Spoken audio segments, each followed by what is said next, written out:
Today's tip is an excerpt from the latest episode of the Sales Success Stories podcast that also released today, where I interviewed Jono Clegg.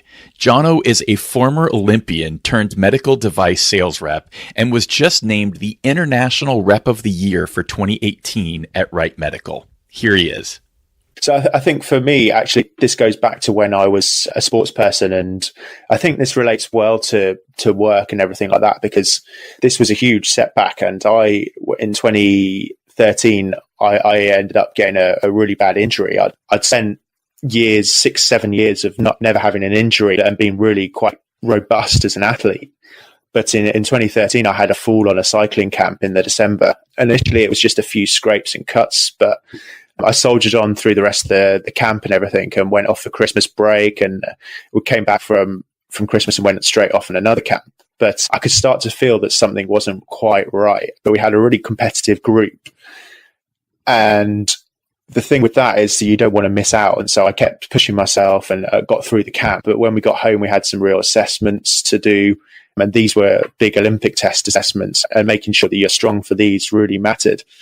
But what I ended up having to do was miss those tests because my back went, and this led to a series of scans that confirmed I had a tear in my hip joint.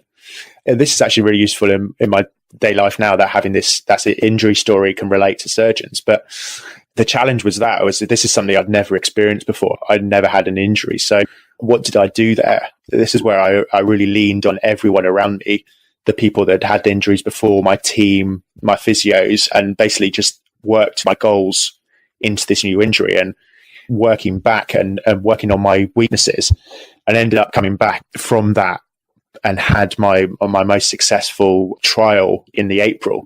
So from having my first injury in December to back to a full fitness and performing actually better. I think the lesson I learned from there is that when you're struggling, this is actually a real opportunity. And you've got to take the opportunities when they come, whether they're good or bad, and every one is a chance to learn and reassess what you do right, and to test, really. Yeah, I'd say that was the biggest challenge that I come back from, and I use that now every day in terms of every opportunity I have, good, bad, is a learning opportunity.